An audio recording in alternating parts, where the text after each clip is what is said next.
Welcome to Season 5 of the Becoming Trauma-Informed podcast. I'm Dr. Lee, your host for the past 4 seasons, and I am delighted to announce the addition of a very special co-host, my husband and business partner, TLC.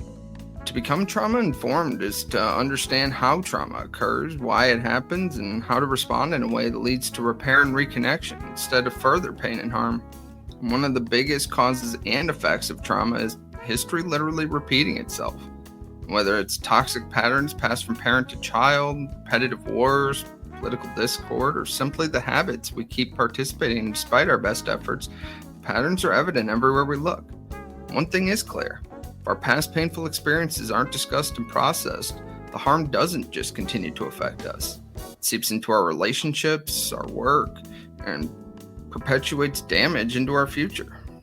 On this season of the podcast, TLC and I will be discussing some of the most notable historical events in humanity and exploring what the past can teach us about the present, plus the potential impact on our future. We'll also be deep diving into popular trends and current events, exploring them from an intersectional and nuanced perspective. We'll focus less on finding the right answer and more on sparking curiosity and conversation. We're not going to sugarcoat it. The topics we broach will be activating, and the discussion will likely get passionate. We're leaving no stone unturned and publicly exploring the questions that most people dare not to even speak aloud. So if you're looking to learn more about trauma, to understand your own experiences deeper, or to dive into some slightly taboo conversations, we're excited you're here. Let's get into it. Hey everyone, welcome to this week's episode. So I am solo for this week, and that's actually really intentional because we're going to be talking about something that honestly is still a little bit dysregulating for TLC to verbalize just off the cuff. And I asked him, I was like, is it cool if I just record this episode on my own? And he said, yeah, absolutely.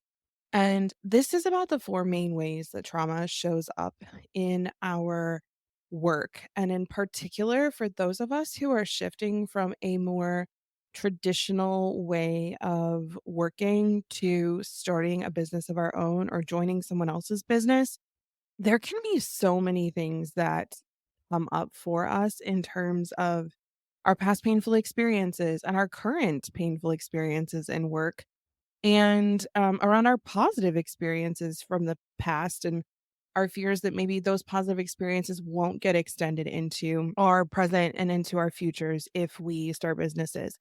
And so we have been just having so many conversations around this as we have been planning for and beginning to launch Healing Centered Business School. And we're actually doing a workshop Thursday, September 12th at 11 a.m. Eastern, where we're talking about what it looks like to go from a healthcare provider, therapist, like caring professional to creating a business that helps, bring in some substantial income, whether that's a side business in addition to your work that allows you to maybe show up at work a little bit differently, show up less, shift your position, maybe stop trying to climb the corporate ladder, so to speak, or whether that's you leaving your career in a traditional job sense entirely and like shifting into doing something where you own your own business. And it's so funny because it is hard for me to sometimes record content around this stuff because my brain goes, Lee, like you have a bunch of people who listen to this podcast because they're not entrepreneurs and they're not interested in your entrepreneur journey. And it's hilarious because I was talking to our marketing person about this and his name is Travis. And he was like, Lee, people buy shoes from their favorite shoe brands. He used the brand Nike, which has problems of its own, as many of the very big brands do. But he used that as an example. He was like, the major shoe brands that come out with these releases of new versions of sneakers. If you love the brand but hate the new release of sneakers, it doesn't mean you stop loving the brand. You continue to buy their shoes. You just don't buy those shoes. And I was like, okay, I'm hearing you. I'm listening to you. So we have been launching Healing Center Business School, and we already have several new humans in the program with us that are just like really benefiting from it.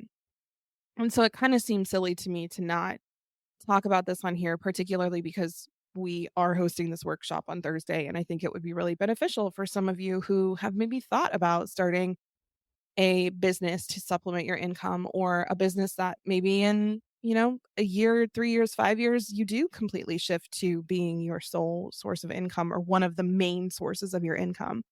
So, like I said, there's 4 main ways that trauma shows up in our businesses, and it's the 4 main ways that trauma shows up in our bodies and how it affects our reactions in general. And so it is really tied into how we do one thing is how we do everything. And so a lot of times we think that starting a business is gonna be like the secret sauce or the magic bullet or whatever phrase you wanna use to imply that it's gonna save us, and in reality, we're gonna just take some of the things that happen to us in our professional lives or in our personal lives in other places and repeat them over in our business. And so one of the things that is a huge, huge important part of Healing Center Business School is that we are teaching is we wanna make sure that you become the best boss you've ever had in your business. You don't become the worst boss you've ever had. And this is the first time you are going to be in a position where you are both the employee and the boss. You are the one who is making the decisions, and you are the one who is following through on the decisions. And that can be really new and weird and cause us to do some things that we don't recognize that we're going to do.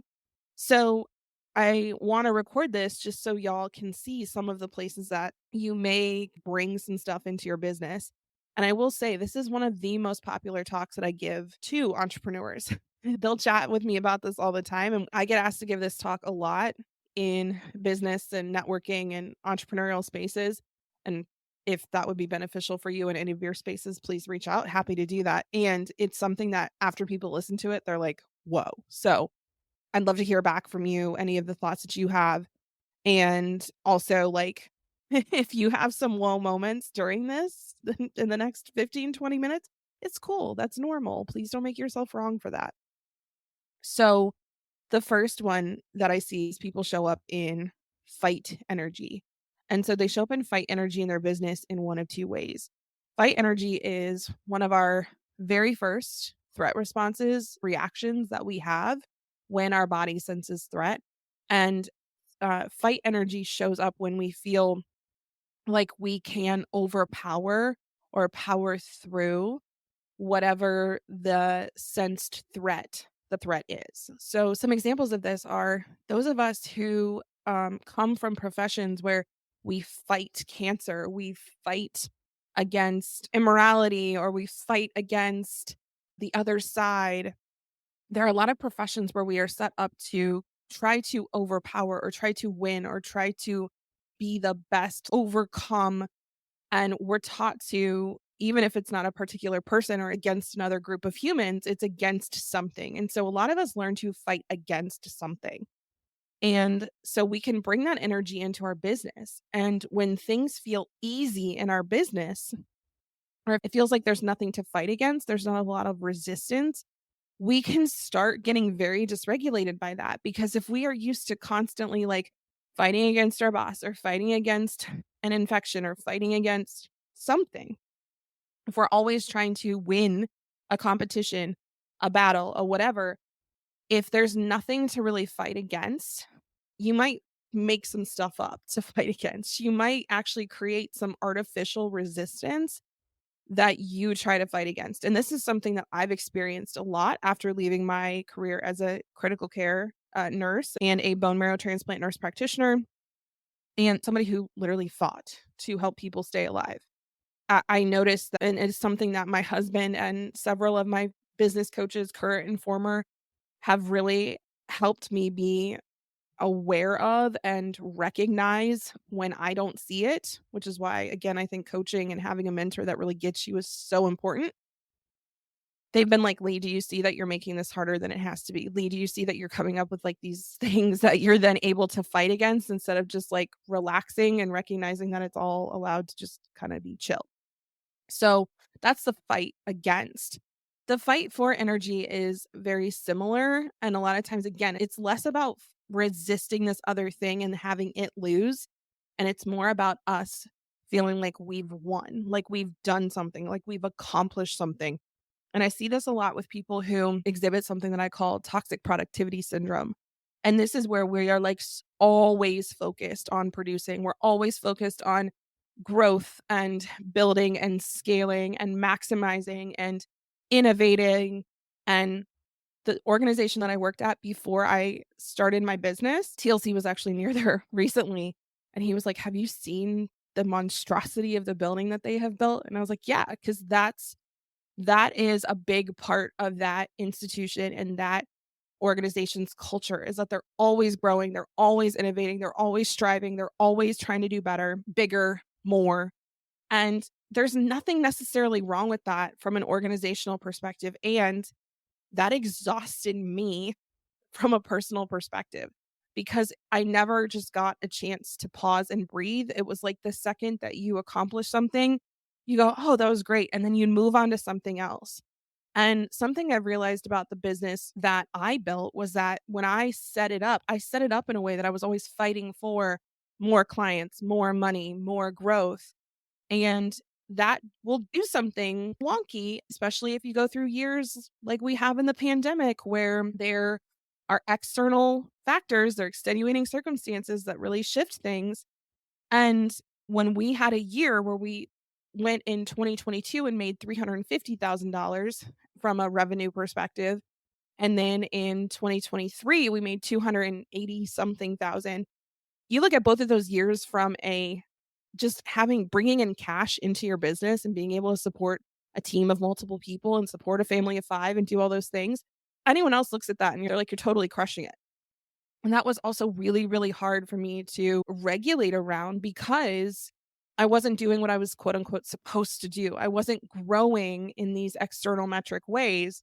Now, in reality, I was growing in a lot of ways that were so necessary for 2024, but in the moment, I couldn't see that. And if you are somebody who has been taught to always try to strive, drive, do more, do more, do more, if you're somebody who is constantly getting degrees and certifications and licenses and going back and getting more education, this is something that we actually talk about in our Healing Center Business School. Our school is set up in a very different way. Yeah, you're going to learn some things, and it is set up to support your practical application of those things. And some of the things you're going to learn are how to stop fighting against things and how to stop always striving, driving for more of the external metrics and really making sure that things feel good, that they are in alignment with your values. And so that might mean that some years you do take a $70,000 income cut. Your business makes nearly 6 figures less. And that is for a reason because you are growing and ensuring your journey feels different. And that can be a hard pill for people to swallow to be like, oh, okay, I'm going to create a more regulated business. That's going to be the thing that I keep coming back to instead of fighting all the time and dysregulating myself to try to accomplish more, achieve more, do more. So that's the first way that I see trauma really impacts people, especially when they move over from the professional setting or the work setting into their own businesses. The second way that I see is another threat response that we see in everybody, all mammals. And if you can't fight something, if you don't feel like you can overpower it or power through it, a lot of times what we do is we run away. We avoid. We do this thing where we evade the thing that feels scary. And so it is a lot harder to do that when someone else is your boss. It is a lot harder to avoid or evade or run away from the things on your to-do list because there's somebody saying, "Hey, did you do this thing? Hey, did you get this done? Hey, I noticed that these reports were due." I was just thinking about Office Space where he's like, "Are the TPS reports done?" Right? So it is a lot harder to avoid. What we often do in the professional setting is we avoid hard conversations. We avoid rocking the boat. We avoid setting boundaries. We will run away from situations where we feel like if we spoke up, if we set boundaries, if we really advocated for ourselves, that it might feel really uncomfortable. People might not respond in the way that we really want them to, which is to just say yes and of course then love all over us. Like they might have some pushback. There might be some negotiating or some compromising or some you hearing no and or not now. And so if we have past painful experiences, particularly in the workplace around asking for what we need or speaking up when there's something that isn't going right or telling people when we're struggling to get something done because we're missing information or we don't have enough time, we don't have enough resources, we don't have enough energy. If we struggle with that, guess what happens when you run your own business? There's no one there to check on you other than you. And so if you are avoiding the thing, you might do like a weird flip-floppy thing where you're fighting against yourself. Part of you is fighting against you and being like, "Oh my gosh, I don't understand why you can't figure this out." And you're like shaming yourself, being mean to yourself, over trying to overpower yourself so you can get yourself to push through. And then this other part of you is like, "Yeah, no, I'm not going to do that." And that second part of you, that avoidant, evasive part, it might avoid sending messages back to potential clients. It might avoid posting your offers out on social media or printing them in traditional media or talking to people at network groups or even going to a networking group. It might lead you to avoid doing your finances or really sitting down and setting up an operational system for yourself that works because maybe you don't have a lot of experience in tech. It can feel scary for people who are very knowledgeable in their fields of expertise to start a business because you have to become a novice again. And that can feel really wobbly when you're used to being an expert somewhere else. And so if that's something you don't feel like you can power through, or maybe you try to fight through it and you can't figure it out and you're not sure who to ask, you might avoid. So that is the second way that I see trauma affect, especially if people have been taught that they're not allowed to ask questions, that they're supposed to be perfect off the bat, that they should be able to execute the first or second time they try something. They should be able to easily figure things out. Really smart people struggle with this because y'all are like, oh, I should know how to do this. And it's like, I'm sorry.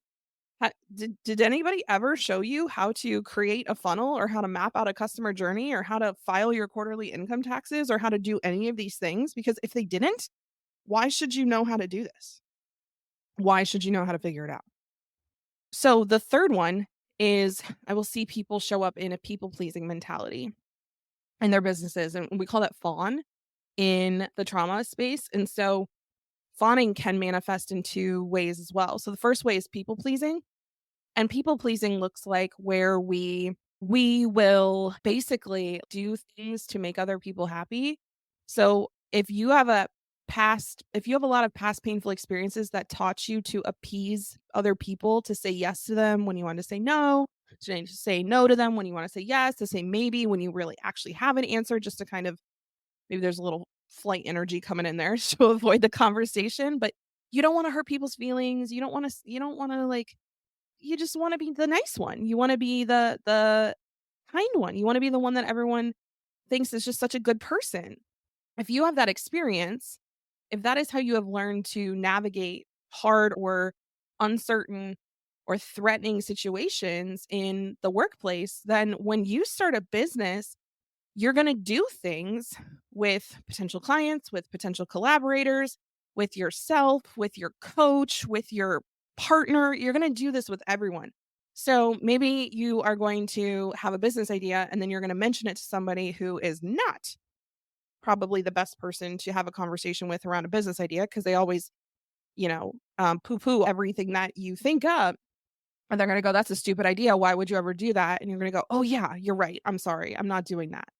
Or maybe your partner is really like nervous about the amount of money you want to invest in something and you have never learned how to have a conversation where you're able to like calmly and rationally and vulnerably talk with them about your desires and your wants and your plan for how you're going to use this investment because maybe no one's ever taught you how to be that regulated in a conversation like that, then you might end up not investing in something that you think would be really beneficial, still trying to start your business anyway, spending 6, 12, 18 months plus, and then you're like, "Well, this didn't work, and it's my fault. I'm a failure."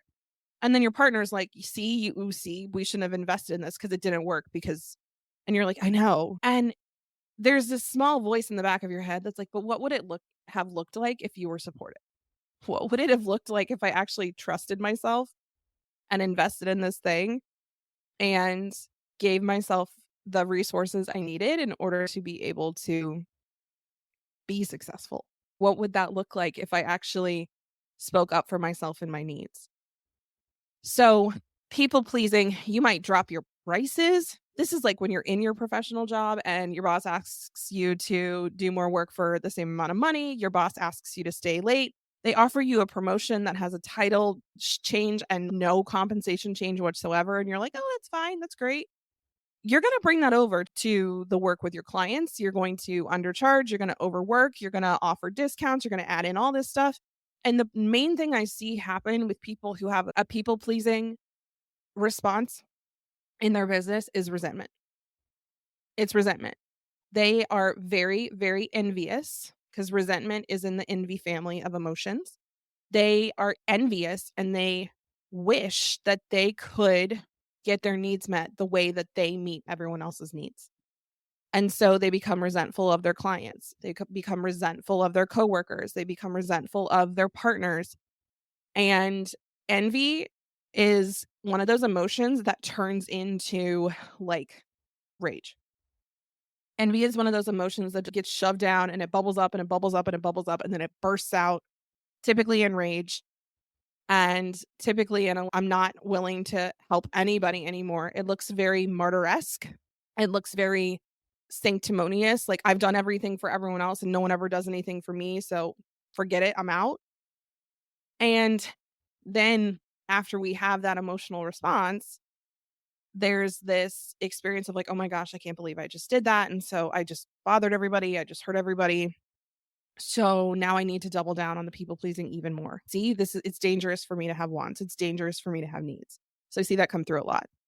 The other side of fawn energy is something that we call cry attach for help. And cry attach for help is some other words for this would be damsel in distress. This looks like doe eyes. This is when we revert back to like very young child, toddler, baby like energy, and we act helpless. And it is a way to get people to save us because we feel, and I want to be really clear, we don't feel like we can't be saved. So there's a sense of I am helpless. And in reality, this is an emotionally manipulative response, reaction. And cry attach for help is one of the responses that I think is the least understood in humanity as a whole, but particularly in business. And it's a response that I have sometimes. It's a response that I didn't often show at work. I would often show people very close to me, but you all have seen people do this at work, or maybe you've done this at work. And so there's no shame in this, all right? It happens. But this is where you fall apart and you cry and you sob, or you literally fall into a heap on the floor and you start talking about how you can't do anything right and you're a failure and none of this is going to work and you're so overwhelmed and insert your favorite phrase here. And then other people are like, "Oh my gosh, I see you. How can I help? How can I help?" The thing is, if you're doing that in your business, that gets really gnarly,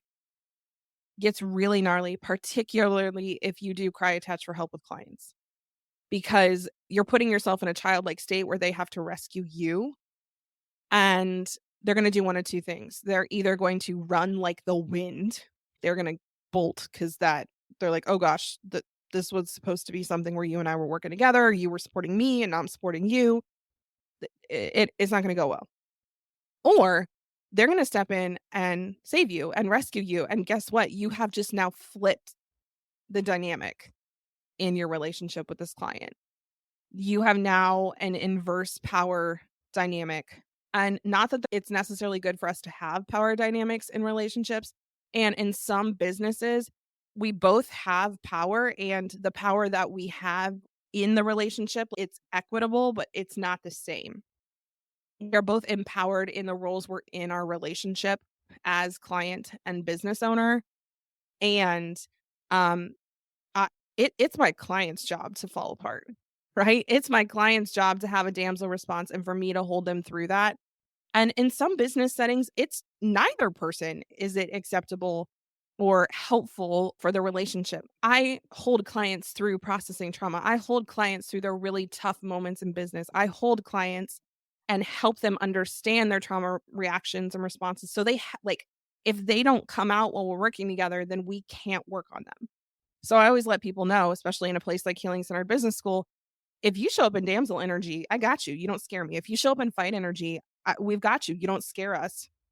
You can show up in any of these energies and you're not going to scare us because we know what they are. We recognize them for what they are, and we're going to support you in recognizing them yourself and understanding why you show up that way, not from a judgmental place, but from a curious place. And we're going to support you in figuring out like what the need is underneath of that. And in typical business and client business owner relationships, that dynamic is going to cause some pretty significant damage. I believe that all of these responses, these trauma responses, cause ruptures to our relationships. And this is one of the ones that is most clearly able to be seen in a relationship because, again, we're quote unquote adults. So we're not supposed to revert back to childlike ways. And if we do, it can really rock the confidence of our clients.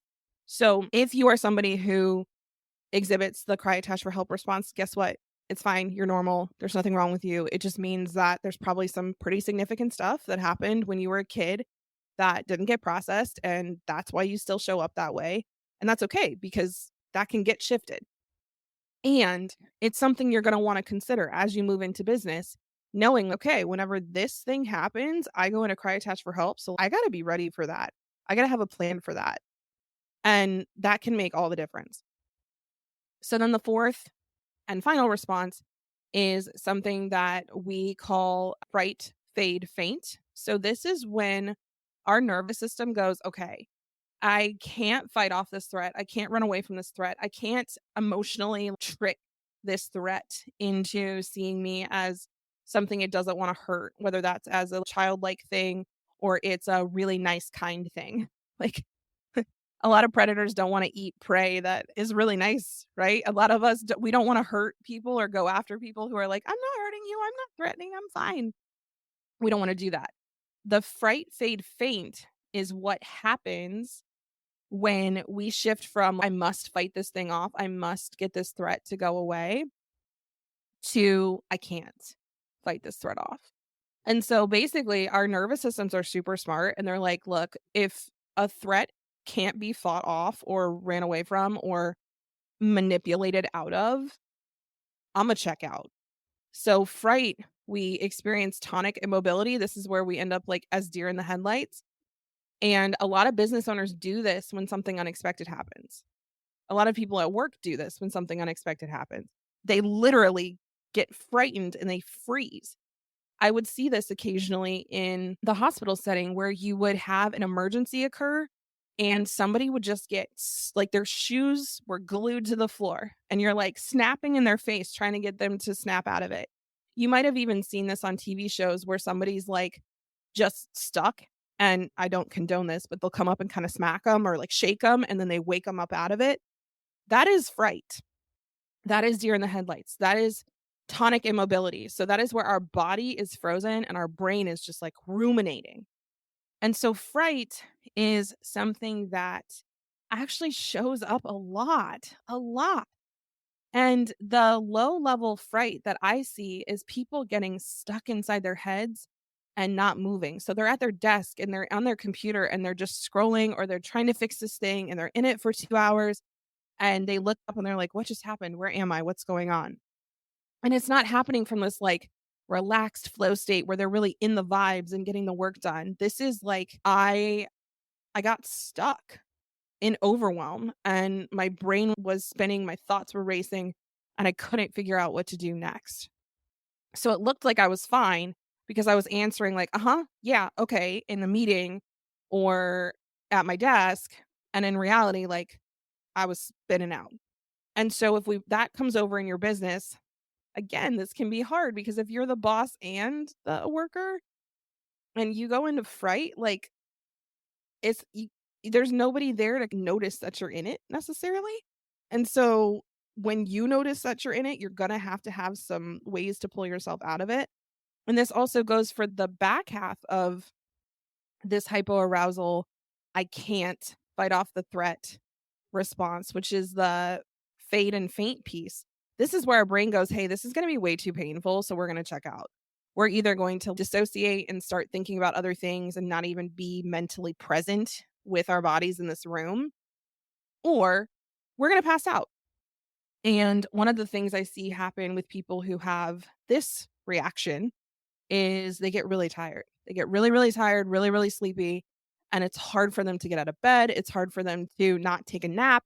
It's hard for them to just be mentally present for their work. And it's like beyond just being fatigued. It's beyond being fatigued. It is, I can't get my brain to be here with me in part of this process.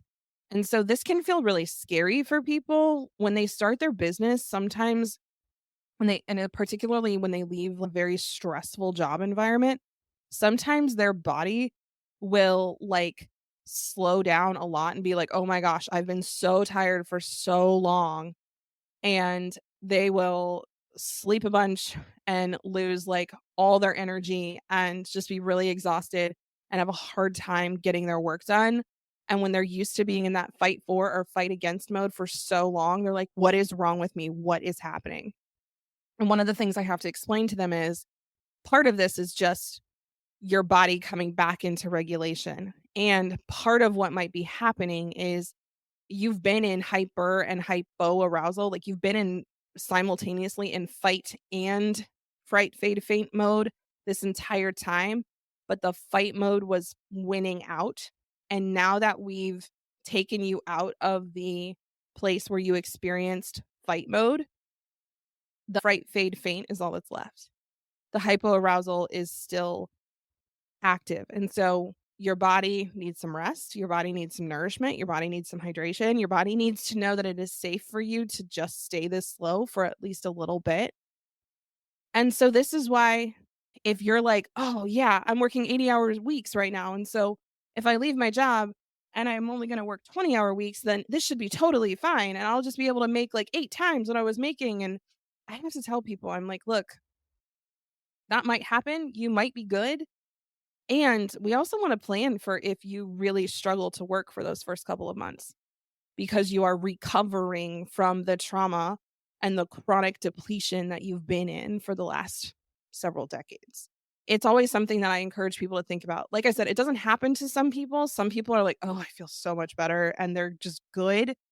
And it's also can feel life threatening. It can feel really threatening to your nervous system to leave something that it has known for a really long time, even if that thing it knew was harmful, even if that thing wasn't healthy.